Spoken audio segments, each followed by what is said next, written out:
yang merindukan air. Ini hidup kami Tuhan, ini hidup kami. Demikianlah jiwaku, haus akan Engkau. Ku rindu selalu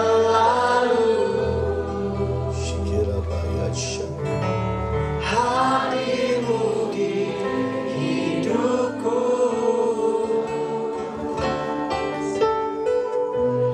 Pemulihkan jiwaku, hapuskan air mataku. Mengalirlah kuasa Roh Kudus, mengalirlah di tempat ini. Mengalirlah, oh Roh Kudus, pulihkanku.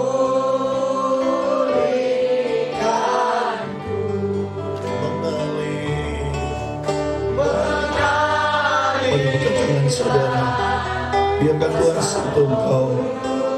Tidak ada yang mampu Tuhan kecuali Tuhan. Tidak ada yang mampu, tapi kalau Tuhan yang menyentuh engkau, Tuhan sungguh-sungguh menjamah. Yang tidak mampu kau kerjakan, Tuhan mampu kerjakan. Bagian kita adalah mau untuk berubah, mau berkata, Tuhan, beri aku hidup yang baru, beri aku Tuhan, beri aku Tuhan, kantong kulit yang baru, kehidupan yang baru Tuhan, hidup yang baru. Maka Tuhan akan mampukan saudara.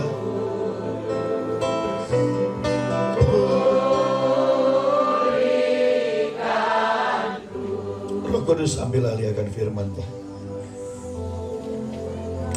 Lebih dan lebih lagi Tuhan, biar api itu membakar dari depan sampai ke belakang. Api yang menyucikan, api yang menguduskan, api pertobatan Tuhan, dan api kebangunan rohani bagi setiap kami. Api Roh Kudus-Mu membakar sampai ke dalam bagian yang paling dalam. Di dalam nama Yesus. Dalam nama Yesus. Amin. Shalom. Kali pertama saya ada di desa Lenggetan, Banggai Kepulauan. Banggai Laut. Ya, Bangkurun Banggai Laut. Dan saya mengucapkan shalom buat saudara. Nama saya Joseph Endego Mulia, dan saya bersyukur hari ini. Saya ucapkan terima kasih kepada Tuhan. Dan yang kedua kepada Bapak Kepala Desa. Berikan kemuliaan buat Tuhan. Saya merasakan keramahan seperti keluarga sendiri, tanpa melebih-lebihkan. Kehangatan beliau, kerendahan hatinya. Saya bergaul dengan banyak orang saudara. Dia mulai dari kepala desa, mulai sampai kepada di Jakarta, di istana, menteri, dan yang lain. Jadi yang sulit untuk ditemui di hati setiap pejabat itu satu, kerendahan hati yang sungguh-sungguh. Dan ada bersyukur, saya merasakan itu kepada Bapak Kepala Desa Anda. Dan saya mau berkata, dukung dan terus doakan. Karena beliau memikirkan yang terbaik buat desa ini. Amin saudara. Dan saya bersyukur hari ini untuk pintu yang dibukakan, kasih karunia Tuhan buat Bangkurung buat lenggetan khususnya. Dan saya berdoa setiap kali tempat yang kami pijak pasti mengalami perubahan karena ada Tuhan. Amin, saudara. Dan saya ingin lihat kebagian yang tadi Pak Sadi kutip. Lukas 5 ayat 37. Saya turun sebentar ya. Lukas 5 ayat 37. Demikian juga tidak seorang pun mengisikan anggur yang baru ke dalam kantong kulit yang tua. Yang tua ini sebenarnya lama. Artinya sama-sama bahasa Inggrisnya old, kemudian mereka menerjemahkannya tua, tapi sebenarnya lama. Apa bedanya antara lama dan tua? Lama itu kantong kulitnya tidak terpelihara, tidak terjaga. Padahal anggur itu sifatnya harus kantong kulitnya harus terjaga. Baru bisa kualitas anggurnya baik. Kalau tidak bisa diminum atau akan terbuang percuma. Nah, kantong kulit itu bicara apa? Hidup kita, hati kita, jiwa kita. Ini penting sekali. Nah, kantong kulit yang lama tidak bisa diisi anggur yang baru. Karena jika demikian, anggur yang baru itu akan mengoyakkan kantong kulit itu. Dan anggur itu akan terbuang dan kantong itu pun hancur. Garis bawahi kata hancur di sini. Tadi Pak Sadi sudah bicara dalam versi yaitu kantong kulit yang lama. Tapi saya mau masuk sedikit lebih dalam lagi, next lagi. Yaitu bahwa ketika Roh Tuhan bekerja, anggur yang baru, apa itu anggur yang baru? Sesuatu pekerjaan yang tidak bisa dikerjakan oleh manusia, tetapi hanya bisa dikerjakan oleh Tuhan. Sesuatu yang ilahi, yang hanya bisa dikerjakan oleh Roh Kudus di dalam hidup seseorang. Ada bahaya ternyata. Tadi Pak Sadi berkata bahwa bisa saja kantong kulit yang baru, harusnya kantong kulit yang baru, kemudian anggur yang baru itu turun. Tetapi Alkitab mencatat ada juga peristiwa di mana kantong kulit yang tua, ketika terima anggur yang baru dan dia tetap ada kantong kulit yang tua, maka akan mengakibatkan kantong kulit itu hancur dan anggur itu pun terbuang. Ada dua hal akibat. Yang pertama dikatakan dia akan mengoyakkan kantong kulit itu. Saudara, tahukah bahwa pekerjaan daripada Roh Kudus di hidup kita harus dibarengi dengan persiapan wadah, yaitu hidup kita ini. Karena kalau tidak, itu akan menghancurkan. Tuhan tidak pernah mau hidup kita hancur, saudara. Tapi karena kita yang bermain-main, sehingga membuat kantong kulit itu hancur. Yang pertama, Tuhan kasih urutan. Saya suka sekali. Saya selalu melihat bahwa ketepatan daripada urutan demi urutan itu datang dari Tuhan. Saudara pernah lihat orang yang dipenuhi Roh Kudus, orang yang dipercaya pekerjaan Tuhan yang besar, tapi hidupnya tidak berpadanan dengan Injil? Apa yang terjadi? Bukan hidupnya makin baik, pengampunan demi pengampunan, kasih karunia demi kasih karunia, dan orang itu sungguh-sungguh mendapat kasih karunia, tapi dia bermain-main di dalam kasih karunia Tuhan. Apa yang terjadi? Hidupnya bukan bertambah baik, tapi hancur. Jangan main-main dengan Tuhan, saudara. Saya pernah ketemu dengan orang, saya berkata, orang ini yang lebih banyak sekali kasih karunia. jatuh, yang punya Tuhan dipakai lagi. Siapa itu? Simpson. Saudara, kurang apa Tuhan dengan Simpson? Tapi Simpson bermain-main yang namanya kenajisan. Dan ketika dia bermain-main, pertama Tuhan ampuni,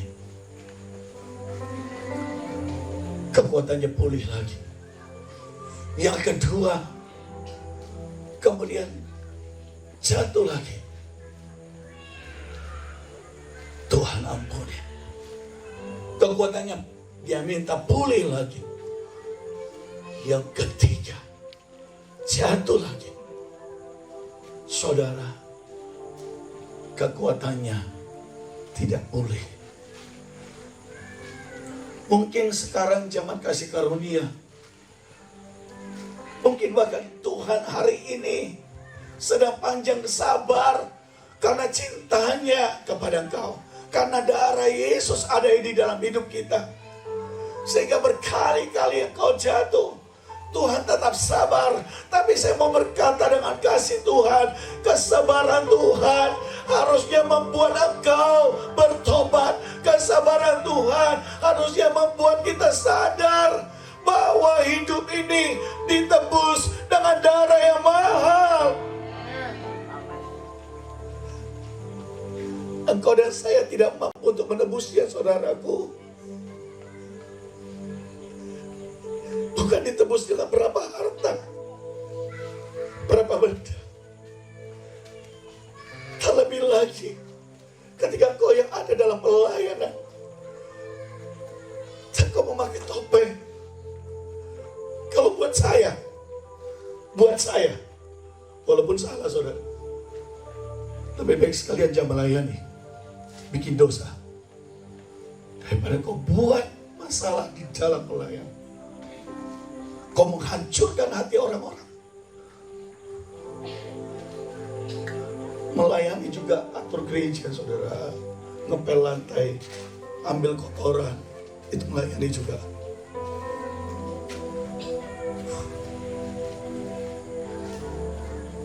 Yang Tuhan suka bukan pelayanan kita, pertobatan. Pertobatan, saudara. Saya mau beritahu Anda, yang Tuhan suka pertobatan, bukan pelayanan. Pelayanan yang didasari pertobatan, bukan pelayanan dengan memakai topeng dan menipu, membohongi banyak orang, tapi Anda tidak bisa bohongi Tuhan. Dan ketika kesempatan itu, jangan pernah buat lagi. Saya pernah ketemu satu orang, saudara.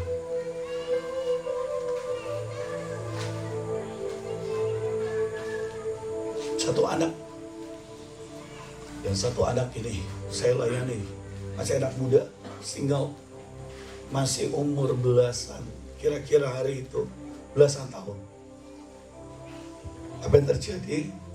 Satu kali dia terus terang, dia seorang laki-laki anak muda penginjil. Dan dia bilang gini, Pak, saya ini minta dilayani. Dia terbuka dan dia berkata, saya homoseksual. Walaupun saya sudah, Roh Kudus sudah beritahu, tapi saya tunggu untuk dia bicara. Tetapi yang tetap saya kaget, saudara. Karena saya tetap berharap untuk tidak. Siapa yang lakukan? Orang yang maaf kata pelayan Tuhan. Berapa banyak yang dihancurkan anak muda. Dan tahukah saudara, dosa seperti itu bisa nurun. Saya kaget, saudara. Dan saya bilang, Ini yang kadang-kadang orang tidak tahu. Bahwa ada kehancuran yang diakibatkan kalau dia berbuat dosa di luar gereja. Yang dosa dia sendiri, yang dia hancurkan diri sendiri. Tapi kalau dia buat di dalam gereja, dan dia buat kepada anak-anak Tuhan, kehancuran saudara. Saudara, hari itu, kehancuran itu datang. Orang itu tidak, anak muda ini, saya puji Tuhan. Tuhan kasih karunia bimbing dia. Dan setelah membimbing dia, akhirnya apa? Hari ini dia sudah menikah. Sudah punya istri, saudara. Dan mereka bahagia.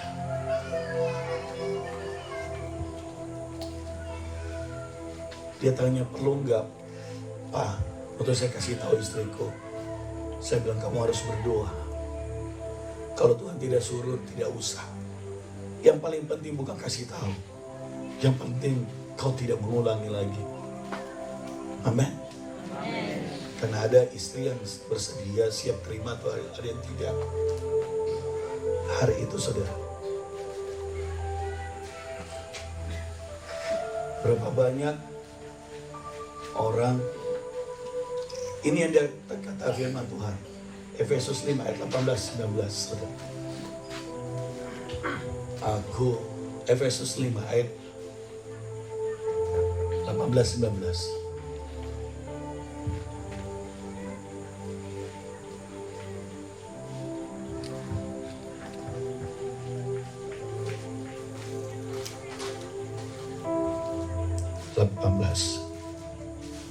Efesus 5 ayat 18.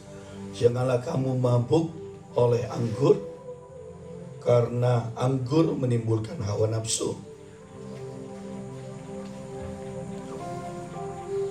Tetapi hendaklah kamu penuh dengan roh. Ternyata orang yang mabuk oleh anggur tidak bisa penuh dengan roh. Yang dimaksud Tuhan anggur yang baru itu bukan mabuk oleh anggur buatan manusia, tapi anggur yang baru itu adalah pekerjaan daripada Roh Kudus. Jadi tidak mungkin seseorang dapatkan pekerjaan. Saya pernah di satu daerah, saya tidak sebut saudara. Mau ibadah, yang mau berkhotbah, dia minum dulu cap tikus 2 sloki, 3 sloki di samping saya. Begini, bukan sloki ya, gelas begini putih. Saya bilang, apa itu? Air kata-kata. Terus maksudnya apa itu? Terus sambil bicara mulai lancar bicaranya. Saudara, matanya sudah mulai merah, dia mau minum lagi, saudara. Saya adalah anak gembala. Saya pernah jatuh ke dalam minuman, saudara. Tapi ketika saya tahu, saya minuman itu dari sedikit. Saudara, minum sedikit, makin lama makin banyak, makin lama makin banyak. Saudara tahu, kalau saya terakhir kali minum, kalau minum bir saja dari pagi sampai pagi 2 hari saya bisa minum. 2 hari 2 malam. Tidak mabuk, saudara. Kalau minum kayak seperti cap tikus, tapi itu kayak Martel, kayak Chivas, kayak XO. Campur dengan, kalau campur dengan seperti bir yang ada gas ya, itu baru bisa berasa. Dan saya sampai alkoholik seperti ini.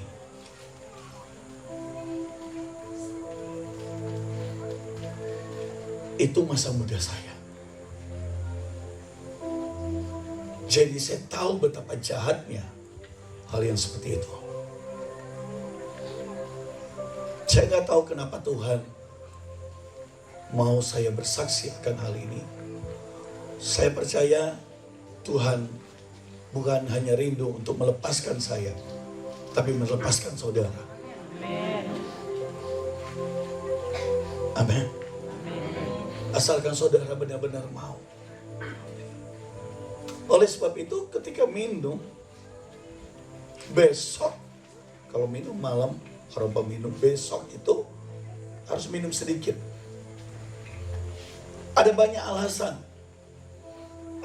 Lagi dingin, jadi perlu. Lagi stres, lagi pusing dengan istri, lagi banyak kerjaan. Ada banyak. Papa saya selalu berkata, kenapa kau gak melayani? Enggak, saya gak layan. Prinsip saya, kalau saya masih mau bermain-main dengan dosa, saya lebih baik tidak melayani. Apa yang saya lakukan? Saya pergi jemput orang, pergi ke gereja. Saya ngepel lantai. Padahal ada orang-orang yang bertugas. Saya tahu diri. Disuruh jemput tamu saja saya nggak mau. Enggak. Doakan saya saja. Tapi saya bersyukur untuk panjang sabarnya Tuhan. Setiap kali saudara pengen lepas, tapi rasanya nggak mau. Tiba-tiba ada satu kali orang tua saya buat ibadah pengucapan syukur, doa semalam suntuk dilanjutkan. Dan mereka 3 orang bersepakat doa puasa Ester. Siapa? Pertama mama saya, kedua istri saya, yang ketiga adik saya paling bungsu. Mereka sengaja buat ibadah itu. Saya baru pulang subuh-subuh jam 4. Jam 6 pagi saya sudah pergi ke pabrik, karena kami punya pabrik kayu. Hari itu saya diberkati saudara aja. Tapi di sini kosong. Saya selalu teriak, Tuhan, saya nggak kuat Tuhan. Jadi Anda jangan kira bahwa orang yang mabuk-mabukan itu senang hatinya. Enggak. Dia pasti rasa tertuduh. Dia pasti rasa ada yang kosong. Makanya dia cari hal yang begitu. Tapi saya mau berkata bahwa yang bisa mengisi bukan minuman keras, bukan seks bebas, bukan nafsu saudara. Yang bisa mengisi adalah Tuhan sendiri. Hari itu saudara, begitu naik ke atas lantai 3, pengucapan syukur ruko yang ada di Pantai Losari. Hari ini rumah makan ayam penyet Pak Comon. Saya begitu duduk, tiba-tiba Tuhan itu menjamah saya. Saudara, kira-kira 4-5 jam. Jamahan Tuhan begitu kuat. Dan Tuhan perlihatkan seperti film hidup saya. Dari saat itu sampai sampai saya kecil, sampai saya bayi. Berkali-kali saya hampir mati. Saya baru beli mobil, istri saya baru beli mobil. Malam itu saya platnya masih plat putih. Saya pakai di hujan deras. Kemudian saya cepat-cepat pulang. Tiba-tiba hujan kencang sekali. Dan tiba-tiba saya banting setir. Dan mobil terputar-putar. Dan kemudian masuk begini. Dan waktu dia masuk, bensinnya keluar. Hampir terbakar. Tuhan perlihatkan apa? Ada malaikat yang menada. Apa saudara nggak nangis kalau begitu? Harusnya kau mati. Tapi aku kirim malaikat penjagamu untuk menjaga hidupmu. karena aku punya rencana atasmu.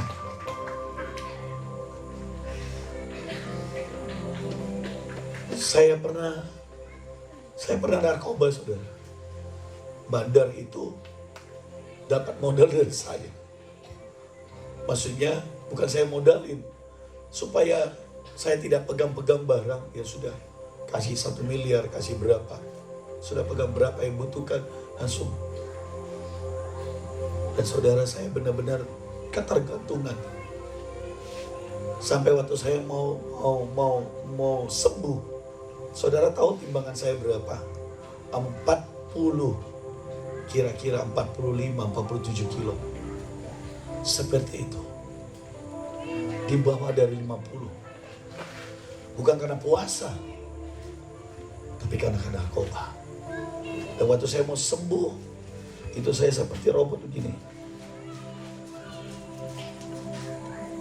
Mama saya ngomong sama adiknya mau datang. Saya mau lihat Hendrik. Mama saya bilang apa? Saya izinkan kamu lihat. Tapi ini dalam proses penyembuhan, saudara. Dalam proses penyembuhan, saya buang handphone, saya putus hubungan dengan siapapun. Teman lama saya. Saya bilang, Tuhan, aku mau sembuh. Setelah saya dilawat, saudara, saya pernah juga ngalami waktu kecil. Dan saya pernah ngalami waktu narkoba. Di hotel itu, teman saya sudah ditangkap di samping. Teman saya sudah ditangkap di samping sini. Saya di tengah. Entah kenapa dia angkahi. Dan ternyata ada malaikat di depan. Yang dulu saya selalu tanya, kenapa saya bisa gak ditangkap ya? Ini pasti Tuhan. Dan saya ada di depan, malaikat ada di depan situ. Sehingga ketika orang itu, selalu dia akhirnya tidak jadi. Begitu banyak polisi hari itu. Saya jadi targetnya. Mereka tanya, di mana Hendrik? Di mana Hendrik? Berkali-kali, saudara, mobil saya dicegat di tengah jalan. Kenapa dicegat? Karena dipikir ada narkoba di atas mobil. Itu diperiksa. Saya selalu bilang sama polisi, angkat dulu tanganmu. Satu-satu, jangan empat-empatnya. Sebab saya tidak bisa lihat semua. Tidak ada barang. Saya bilang sama dia, apa yang kau cari? Narkoba. Bapak DPO. Saya berkata, salah DPO itu. Dan tiba-tiba dia masuk ke mobil, saudara. Diambil. Saudara tahu, dia sudah buka tempat yang adanya di sana. Tiba-tiba temannya yang satu tepuk dia. Dan dia lihat begitu. Anda tahu siapa yang tepuk? Saya lihat malaikat tepuk dia. Saya nangis, saudara. Kira-kira kalau kedapatan, saya nggak bisa bayangkan. Saudara, waktu saya kecil, dan masih banyak lagi yang lain. Waktu saya kecil, satu kali saya lompat. Jadi tembok kami di sebelahnya itu tukang kulit. Kulit kerbau, jadi kulit kerbau itu dibentang. Saya lompat ke bawah. Dan saudara, kalau Anda perhatikan baik di sini saya, ini sebenarnya ada titik. Dan di sini titiknya itu, paku itu tertancap. Anehnya, waktu saya cabut begini, pakunya masih ada. Dan waktu di dalam doa itu, ini mengucur, saudara, masih kecil. Waktu di dalam doa itu, saya seperti diperlihatkan, seperti ronsen, rekaman otak saya dengan titik saraf. Dan Roh Kudus berkata, 1/sekian inci, milimeter. Kalau itu kena, saya sudah mati. Atau saya gila. Saudara, saya mau berkata seperti ini. Jangan hancurkan hidupmu. Karena tanpa engkau tahu, setiap kita punya malaikat penjaga. Kalau hari ini Tuhan masih kasih kesempatan, pergunakan kesempatan yang ada. Selagi Tuhan berkenan membuka pintu, jangan keraskan hatimu. Karena ketika kau mengeraskan hati terus menerus, itu sama dengan kau menghancurkan kantong kulit itu, yaitu hidupmu. Tidak ada yang lain selain Tuhan mau beri kehidupan yang baru, hati yang baru, roh yang baru kepada kita.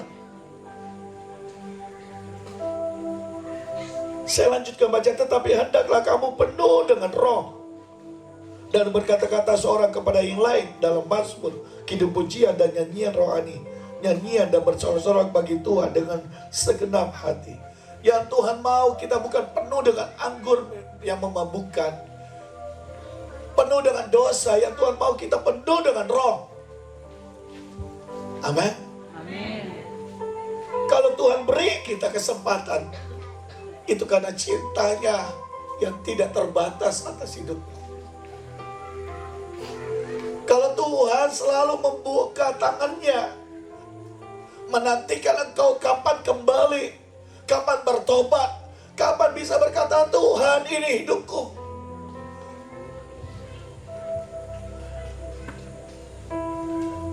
Itu yang Tuhan nantikan, saudara.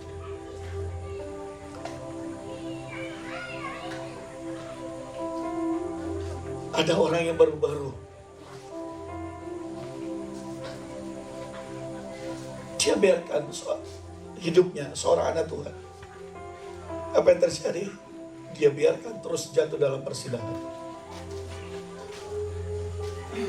Dia hanya bersinah dengan orang itu. Dan gak tahu, dia berpikir dia aman karena bersinah dengan orang itu. Seorang anak Tuhan, seorang pelayan Tuhan. Tapi yang terjadi apa? Justru dia kemudian kena AIDS, hampir mati. Akibat perbuatannya, dia buat ratusan orang tersandung. Dia diusir dari gereja. Pasti gerejanya tidak bisa terima. Saudara, dia menghancurkan hati banyak orang. Di depan saya kurang lebih 5 orang yang berkata, ketika saya besok, dia bilang apa? Saya gak mau pergi gereja. Saya tersandung, hati saya hancur. Selama ini dia jadi panutan saya, ternyata dia buat begini. Saudara, ada sebuah konsekuensi ketika engkau dipercaya oleh Tuhan. Jangan hancurkan hati anak-anakmu. Ketika engkau dipercaya, jangan hancurkan hati mereka. Karena kau bisa jadi berkat, tapi kau bisa juga membuat orang tersandung, meninggalkan Tuhan.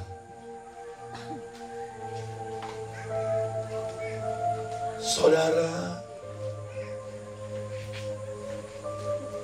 hari itu ada banyak orang. Saya tidak menghakimi orangnya. Bahkan hamba Tuhan itu saya layani sampai dia kembali bangkit. Nah, Tuhan suruh saya melayani satu-satu orang yang terhilang itu. Hati saya hancur. Tapi ini juga jadi peringatan buat saya. Saya selalu berkata, Tuhan, umurku masih 50. Masih ada perjalanan. Jagai aku, Tuhan. Jagai aku, Tuhan. Saya bilang sama anak-anakku, tegur Bapak kalau kau lihat ada hal yang ini. Saya kasih wewenang. Bukan hanya istriku, semua anak rohani bisa menegurku. Semua orang pendoa, semua siapapun juga. Kalau kau sayang orang itu, datang dan tegur dia.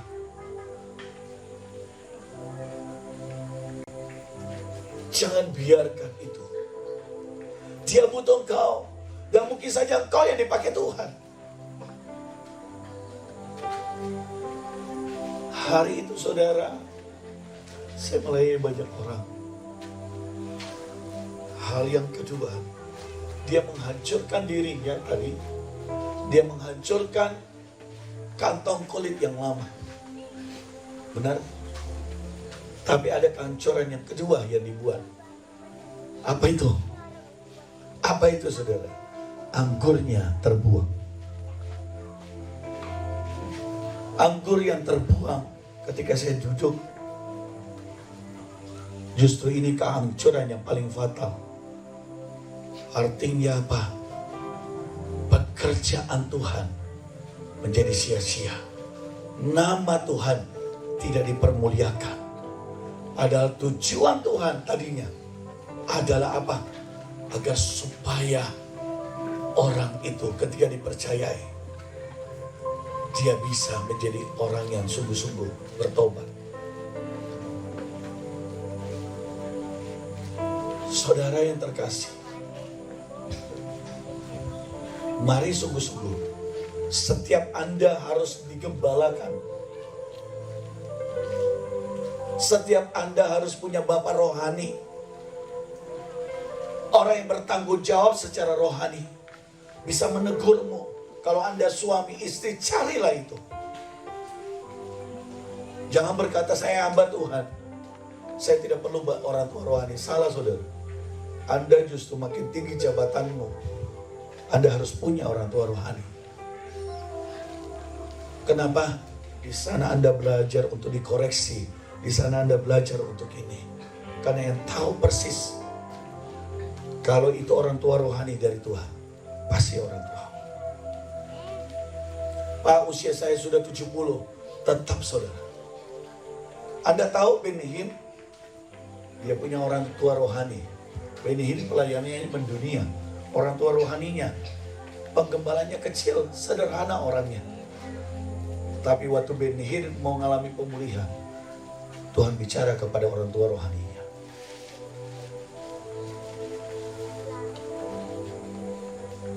Saudara, Reinhard Bonnke punya orang tua rohani. Orang tua rohani itu bukan untuk kepentingannya, tapi untuk kepentingan kerajaan surga dan kepentingan anaknya. Sekarang banyak orang tua rohani. Saya mau jadi orang tua rohani. Kasih nganape perpeluhan, kasih ini, kasih itu, kasih ini. Itu salah. Orang tua rohani macam begitu bukan dituntut orang baik. Bahkan mungkin dia bisa dibeli, sehingga dia tidak bisa bicara tentang kebenaran. Bagaimana dia bisa, kalau Pak Sadi kasih terus saya buang, saya minta terus. Saya tidak pernah minta ya. Tuhan sudah memberkati saya jauh lebih. Seumpama saja. Kira-kira secara manusia mudah untuk saya tegur? Sulit. Sedikit-sedikit butuh apa? Minta sama anak. Ini ya, saya butuh ini, minta dulu. Walaupun dia salah, dia tidak kamu tegur. Susah, tidak enak hati. Manusia pasti pakai dagingnya. Oleh sebab itu orang tua rohani, Anda yang dititipkan anak, harus punya lutut. Harus Anda mengasihi anakmu. Bukan karena sesuatu. Bukan karena engkau berharap untuk dia memberi sesuatu. Tapi tanggung jawab saudara kepada Tuhan. Untuk saudara mewariskan yang ilahi atas hidupnya.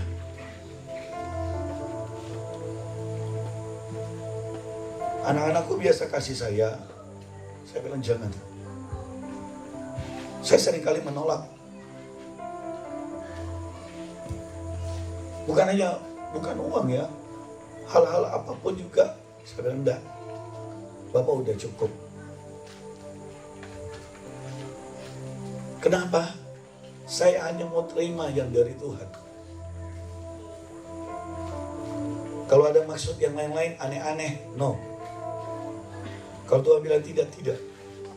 Saya belajar dari Elisa, seorang nabi yang tidak makan sogok.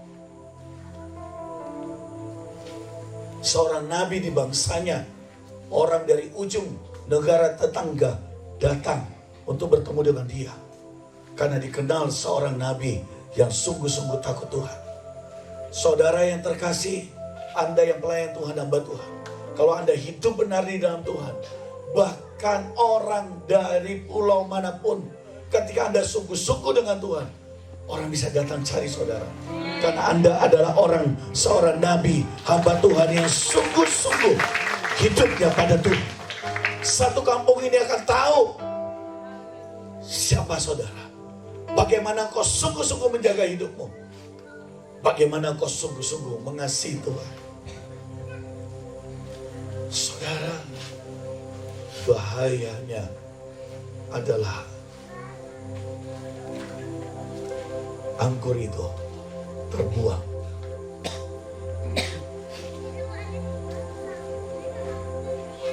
Kantong itu hancur. Mau saya cerita lagi satu? Baru-baru ini saya bukan orang Kristen, saudara. Orang Kedar. Ada seseorang yang saya tegur. Saya beritahu sama dia,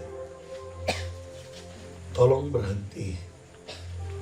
Saya beritahu, saya merasa bahwa kamu, dia suka sekali sama, dia sudah orang tua, umur 60, suka bergaul dengan anak-anak remaja. Dan semuanya laki-laki, nggak ada perempuan.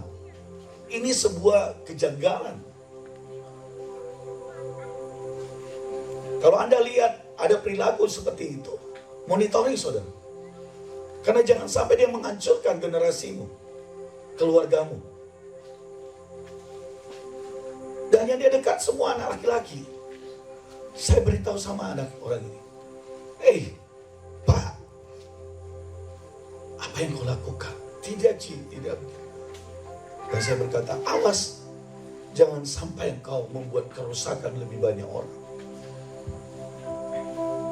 Anda tahu hari ini, beberapa waktu yang lalu,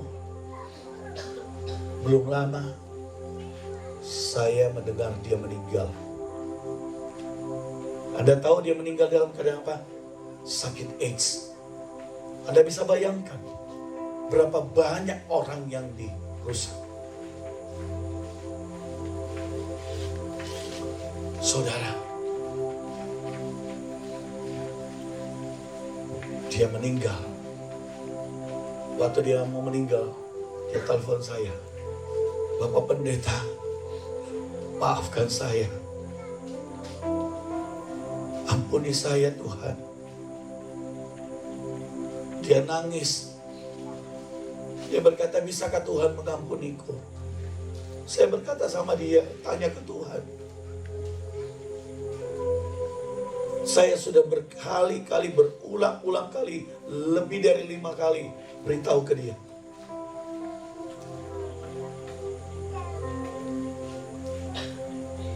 Saya izin Tuhan pas hari bersaksi. Tiba-tiba saya di sana, Tuhan bilang bicara tentang kerusakan yang diakibatkan. Hari ini kita mau bongkar pekerjaan iblis. Kita mau hancurkan pekerjaan iblis. Kita mau telanjangi pekerjaan iblis. Supaya dia stop, berhenti buat kerusakan di kampung ini. Di Bangkurung, di Sulawesi Tengah, di Luwu. Jangan pernah toleransi, saudara. Karena itu akan menghancurkan. Kita mengasihi, tapi jangan toleransi. Gereja Tuhan, jangan kasih mimbarmu. Karena orang lain yang gak tahu, dia pikir boleh itu begitu. Tidak boleh, saudara.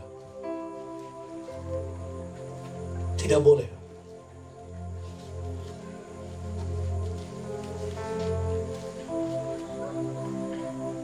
anak rohani saya akui jempol. Untuk kemuliaan nama Tuhan. Anda tidak tahu namanya. Nanti saja kalau dia tidak ada di sini, dia di kota lain. Satu kali dia ngomong dan dia bersaksi. Dan dia bilang begini, saya dulu adalah orang homoseksual. Saya dilecehkan dengan om saya.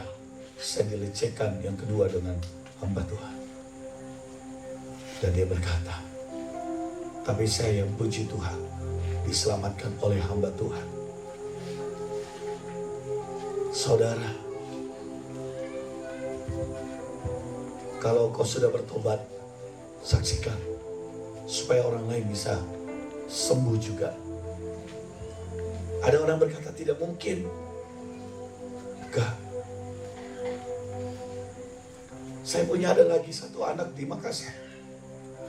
Coba keadaannya seperti itu, saudara. Dan saya pantau ketat. Dia berkata, saya sudah bertobat. Saya pantau ketat. Saya beritahu Ibu Amel, yang satunya saya beritahu, pantau anaknya. Tolong bantu Bapak. Karena, kenapa? Kalau dalam masa proses pemulihan, dia perlu didampingi. Karena dia sudah jujur. Kasih harapan, kasih kesempatan, tapi harus dipantau. Karena yang begitu seringkali juga cuma mulut saja manis. Kita nggak mau ditipu lagi sama iblis, saudara. Kita nggak mau. Dia berkata, saya dapatkan kasih Bapak. Saya berkata, ya Bapak mengasihi. Tapi tidak untuk bermain-main. Tidak untuk bermain-main.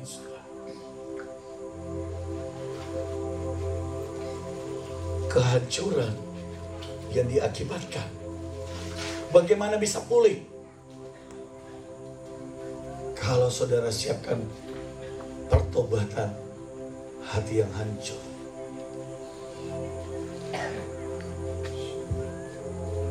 Ada banyak orang menutupi dosanya dengan pelayanan. Saya beritahu semua anak-anakku, standarnya Bapak adalah kekudusan. Saya pernah ngomong sama Bayu, sama anakku, dia laki-laki saudara, normal. Dan saya bilang, jangan sekali-kali melayani kalau kau tidak. Setiap kali dia lama dia datang ke saya, Pak, saya ini ada film porno ini masuk ke otak saya. Gak apa-apa Bapak saksi ya Bayu. Dan dia jujur saudara, Pak tolong doa. Hatiku hancur saudara, tidak di depan dia. Tapi saya menghargai kejujurannya. Saya tahu setiap orang punya kelemahan. Oleh sebab itu, saya harus benar-benar berdoa. Kalau dia gagal, saya gagal jadi Bapak. Itu prinsip saya. Kalau dia gagal bukan berarti dia gagal, saya tidak. Kalau dia gagal, saya gagal jadi Bapak. Tiba-tiba Tuhan berkata, nah seperti itu hatiku. Kalau kau gagal, kau jatuh lagi. Aku yang paling gagal. Iblis tertawa saudara. Mentertawai pekerjaan Tuhan. Mentertawai pekerjaan Kristus di kayu salib. Kita mau berkata, iblis kau berhenti untuk mentertawakan. Hari ini iblis harus enyah dari hidup setiap kita. Bapak Tuhan, pelayan Tuhan, Engkau diutus bukan untuk menghakimi anak-anakmu, apalagi mereka yang masih muda. Dampingi, kasihi, tolongin dia. Amin. Tolongin saudara. Mereka butuh ada yang mendoakan. Tidak akan ada perubahan hari ini dalam hidupku kalau mereka, 3 keluargaku tidak puasa Ester dan berdoa. Kasih Bapak itu nyata untuk kau mendampingi mereka. Kalau saya melihat setiap anak-anakku dipakai Tuhan, saya berkata terima kasih Tuhan. Terima kasih. Karena saya tahu dulunya mereka seperti apa. Saya jemput kita makin berdiri.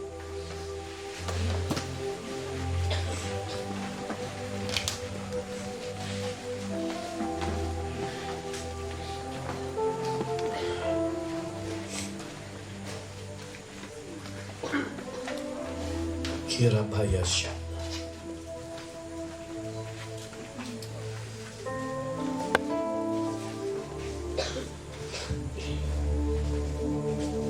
Kira bayasya. Nyanyikan satu pujian lagi. Kasih dari surga memenuhi tempat ini. Kasih dari Bapa surgawi.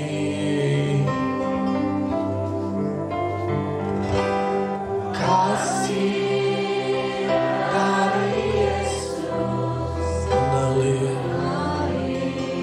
di hatiku, membuat damai di hidupku, mengalir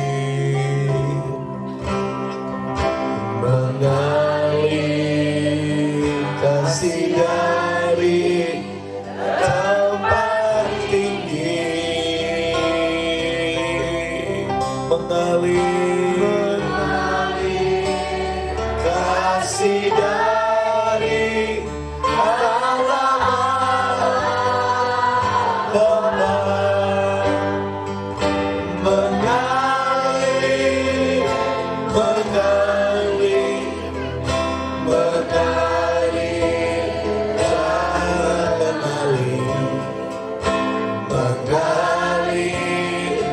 memenuhi hidupku. Hari itu hadirat Tuhan melingkupi hidupku. Saya berkata, Tuhan, saya ini orang yang paling berdosa. Tuhan,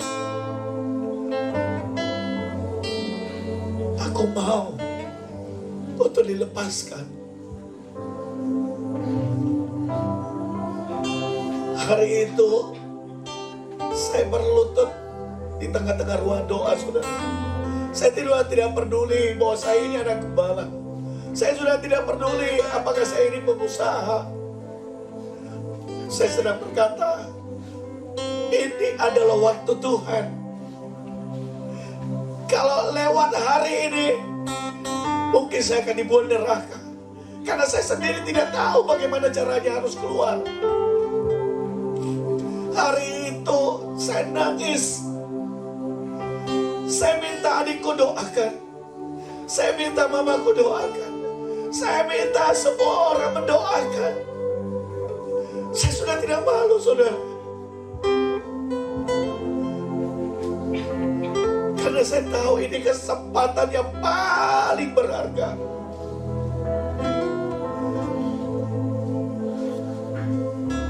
Kalau saya lewatkan hari itu, saya tidak yakin saya ada hari ini. Kalau saya lewatkan hari itu, anggur yang baru, di tengah-tengah kecemaran, di tengah-tengah ketidaklayakan. Saya baru pulang jam 4 pagi.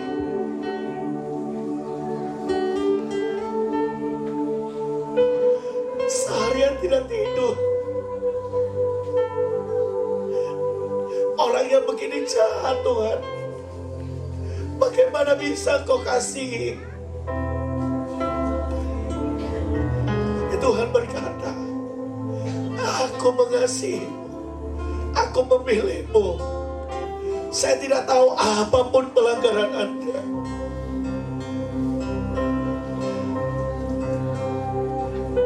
Tapi ya Tuhan mau hari ini biarkan altar ini menjadi altar kita membawa korban pertobatan kita. Biarkan altar ini menjadikan Anda seperti anak yang kecil yang datang pada Bapamu yang membuka tangannya. Biarkan altar ini menjadi altar di mana kasih Tuhan melingkupimu. Pemulihan terjadi, pengampunan Tuhan terjadi. Dan engkau yang butuh kasih Tuhan, pemulihan itu, engkau boleh datang ke depan.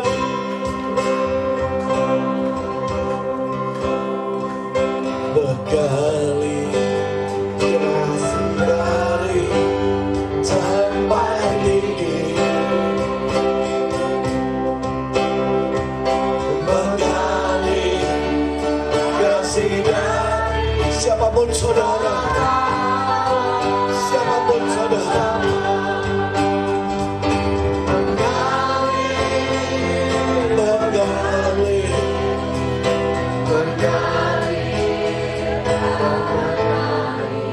Saudara, banyak orang ketika sakit mau didoakan dan sangat banyak, dan seringkali seperti itu. Tapi sangat sulit dan sangat sedikit orang yang ketika diundang bertobat mau ke depan. Tapi saya mau berkata saudara, hari itu saya punya penyakit asma yang akut. Tapi ketika pertobatan terjadi, tiba-tiba asma saya hilang saudara. Amin. Asma saya hilang. Sampai hari ini. Padahal tidak pernah pergi dokter lagi. Dokter berkata sudah tidak sakit asma. Jadi ketika engkau bertobat, saya tidak akan mendoakan yang sakit. Tuhan menyuruh saya adalah membawa orang untuk bertobat. Karena ketika engkau bertobat, saya garanti engkau disembuhkan Tuhan. Amin. Tapi kalau engkau mau hanya penyembuhan melalui hal ini, Tuhan tidak izinkan saya hanya berdoa buat penyembuhan. Yang Tuhan mau pertobatanmu, saudara. Dan ketika saudara datang, apapun kesalahan saudara, Tuhan yang tahu, engkau tahu, engkau mau bertobat. Kau boleh maju ke depan. Yang digerakkan Tuhan saja.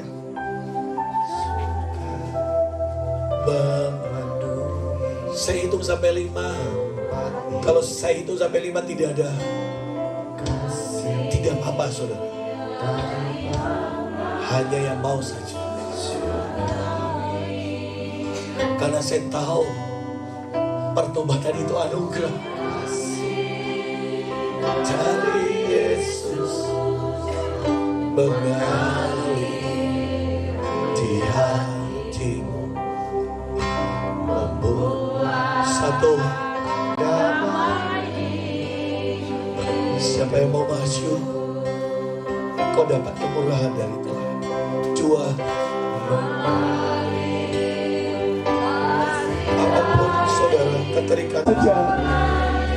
Tuhan berkata nanti jua, supaya hari ini adalah hari penciptaan. Tuhan akan daur ulang saudara. Tuhan akan daur ulang hidupmu.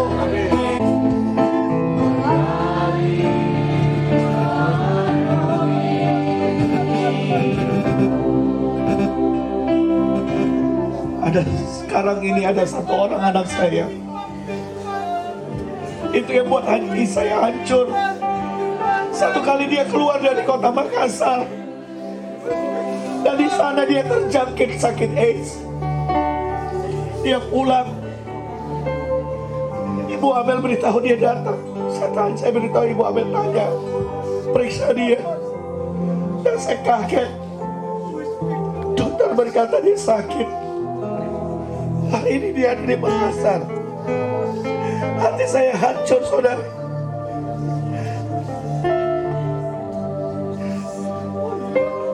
Seorang anak muda yang baik,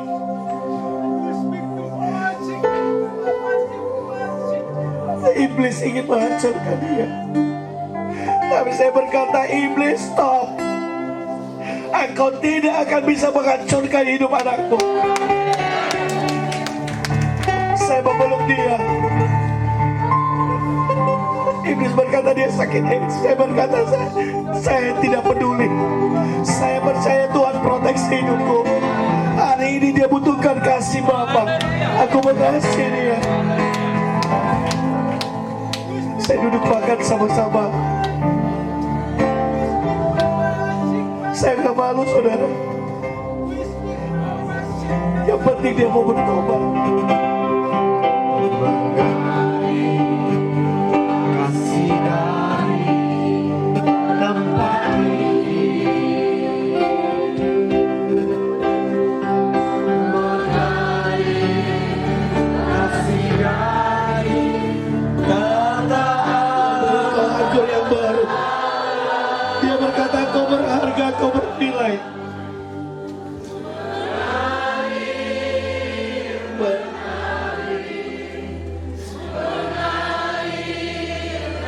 Akan tanganmu, saudara. Dia akan turun tangan. Akan dua-dua. Tanda kau berserah. Saya ingin dia mendapat impartasi. Tapi kalau saudara berkata, Tuhan, aku mau pakai hidupku untuk itu. Doakan mereka, saudara. Doakan saudara. Mengalir tanganmu yang mengurangi hidupmu. Dalam nama Yesus.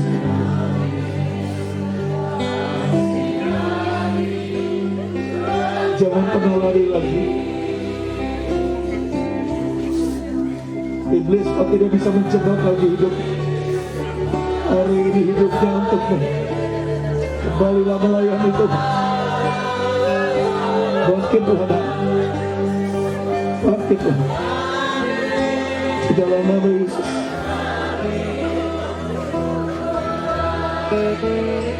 Jangan mengalir. Di dalam nama Yesus. Dalam nama Yesus. Dalam nama Yesus. Mengalir. Di dalam nama Yesus. Di dalam nama Yesus Tuhan. Dalam nama Yesus Tuhan. Dalam nama Yesus. Tuhan pulihkan hidupmu. Ini waktu pemulihan. Tuhan mengampunimu. Di dalam nama Yesus. Dia menjamahmu, Dia mengasihimu. Dia mengkuduskanmu. Dia mengampuni engkau. Pakai untuk kemuliaan-Mu, Tuhan. Dalam nama Yesus. Dalam nama Yesus. Dalam nama Yesus. Tuhan ada di depanmu. Dalam nama Yesus. Dalam nama Yesus. Dalam nama Yesus.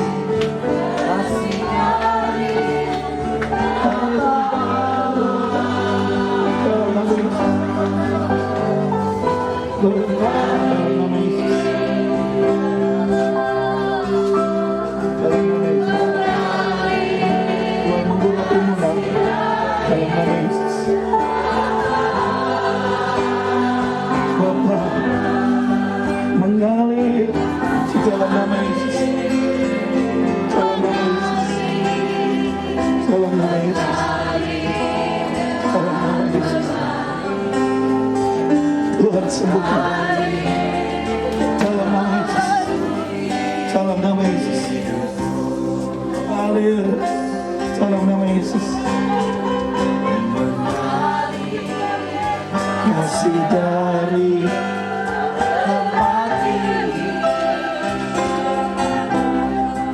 mengalir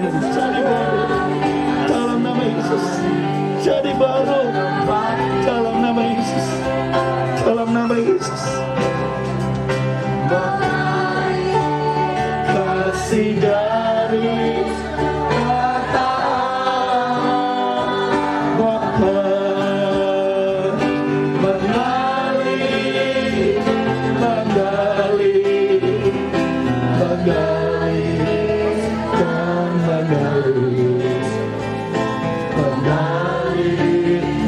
memenuhi hidupku. Tuhan pulihkan engkau.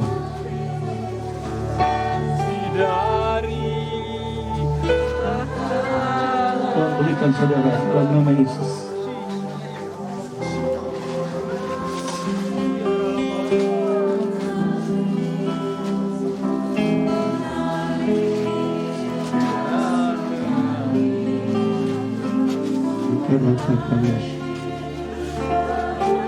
Sebab Tuhan bukan Bapa, sebab itu yang terpenting setiap orang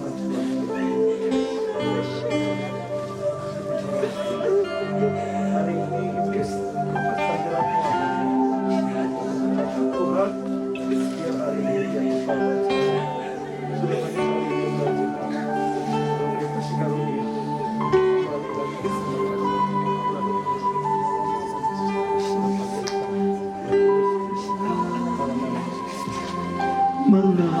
saya percaya bahwa yang maju ke depan Tuhan sudah memberi Anda kantong kulit yang baru.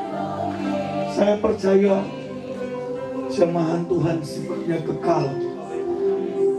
Tuhan membangkitkan. Dan saya berterima kasih buat pekerjaan Roh Kudus yang menjamah setiap anak-anak-Mu Tuhan.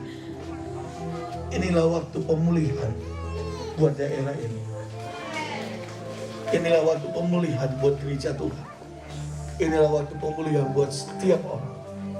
Dan di dalam nama Yesus, dalam nama Yesus, kami bersyukur untuk kebaikan Tuhan. Kami percaya apapun pergumulan Anda. Kalau saudara mungkin punya pergumulan yang lain, boleh angkat tanganmu dan saya mendoakan di tempat saja. Di tempat saja.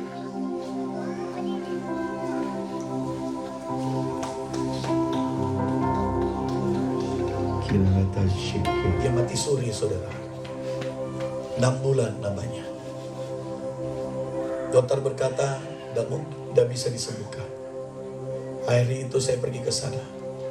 Tapi Tuhan berkata, sebelum saya mendoakan, dia mau keluarganya bertobat. Apa yang terjadi? Ketika keluarganya bertobat, anaknya, bukan anaknya ya, istrinya, anaknya, orang tuanya juga ada. Ibu ini punya anak juga ada. Jadi keluarga besar itu ada, saudara, hari itu. Dan hari itu mereka bukan orang Kristen, saudara. Dan hari itu panen besar. Sorga pesta. Karena berapa keluarga dalam lingkungan keluarga besar itu diselamatkan. Dan hari itu tiba-tiba saya berkata, Tuhan kasih rema di mulut. Besok engkau akan makan, bangun, makan, mandi, minum kopi. Besok pagi jam 8 ada telepon, tiba-tiba berkata, Pak Hendrik, iya sabar. Orang ini yang kemarin saya pikir apa? Waduh, jangan sampai dia meninggal, pikiran manusia, saudara. Pak Hendrik. Iya, kenapa? Dia berkata, ibu itu bangun, makan, mandi, minum kopi. Dan dia bilang, Bapak cepat datang. Mereka mau dibaptis. Mereka mau terima Yesus. Saudara, hari itu pagi-pagi penuh dengan sukacita, saya ke sana dan saya lihat ibu itu sudah sehat. Saya sendiri lihat dan saya berkata, Tuhan, Engkau luar biasa. Dan saya mau berkata, saudara, ada yang mungkin punya pergumulan buat keluargamu. Kita seringkali berpikir dia yang bertobat. Padahal bisa saja Tuhan mau Anda yang bertobat juga. Dan kalau saudara punya pergumulan apapun dan kau ingin jawaban dari Tuhan, saya akan mendoakan. Tapi Anda di tempat saja. Boleh angkat tangan saudara dan bangkit berdiri. Yang punya pergumulan saja. Yang punya pergumulan saja. Angkat tanganmu saudara di hadapan Tuhan. Bukan saya menjawab doa Tuhan. Saya hanya hamba, tidak pernah lebih. Kiranataya syaka. Tuhan, kami angkat tangan. Kami berserah dan kami menyerah. Kami menyerahkan hidup kami. Kami mohon ampun di hadapan-Mu. Biar anugerah kasih karunia-Mu melimpah. Dan di dalam nama Tuhan Yesus, sembuhkan setiap yang sakit.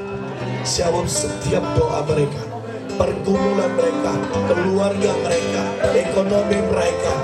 Tuhan, Engkau Tuhan yang memulihkan. Dan di dalam nama Yesus, ini waktunya pemulihan Tuhan. Ini waktunya kebangkitan Tuhan. Ini waktunya kemenangan yang besar Tuhan berikan bagi setiap anak-anak. Pulanglah dan jangan berbuat dosa lagi. Jangan lagi memabukkan.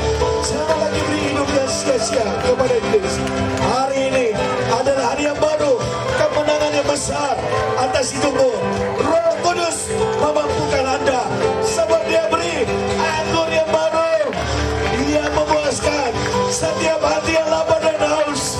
Setiap yang membutuhkan Tuhan dipuaskan, dikuatkan oleh Roh Tuhan sendiri. Masuk dalam hidupmu sehingga engkau dimerdekakan dan hidup dalam kebenaran. Dalam nama Tuhan Yesus. Dalam nama Tuhan Yesus. Dalam nama Tuhan Yesus. Amin. Amin. Amin. Dari hari Minggu saudara udah melayani pagi, malam, pagi, sore, malam. Suara saya minta maaf, agak serak. Bayu juga punya suara udah. Tapi saya percaya kuasa Tuhan lebih dahsyat daripada suara kita. Amin saudara. Dan terima kasih. Saya sungguh-sungguh berdoa bahwa Lengketan Bangkurung penuh kemuliaan Tuhan. Biar Bangkurung menjadi tempat rohani. Amin. Tempat lawatan Tuhan. Saya tiba-tiba waktu Pak Desa berdiri, saya merasa bahwa ada satu nanti gedung yang dimana gedung itu menjadi tempat dimana sering kali dibuat KKR. Karena tempat itu bisa dari berbagai denominasi juga bisa masuk. Amin. Boleh tepuk tangan buat Tuhan. Amin. Siapapun bisa pakai. Karena rumah Tuhan dipakai untuk kemuliaan nama Tuhan. Siapa ya? Coba kita bangkit berdiri.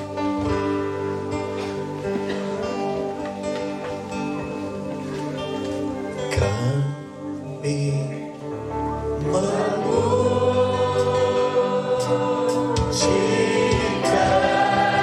bersama-Mu. Ajaib Tuhan, ajaib Tuhan. Ajaib Tuhan, ajaib Tuhan.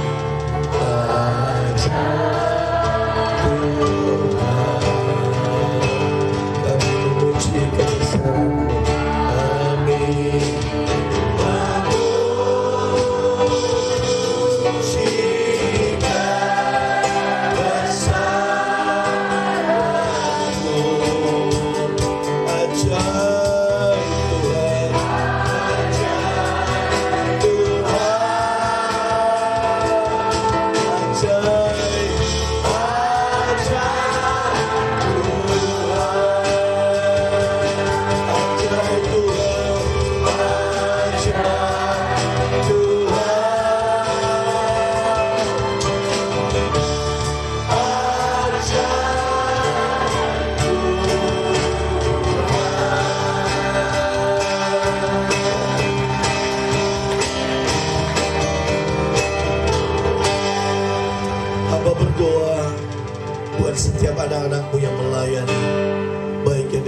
Makassar,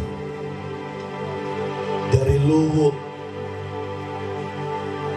dari Bangkep, dari Bulagi Tuhan, dari kota-kota yang lain. Mereka sudah mempersembahkan,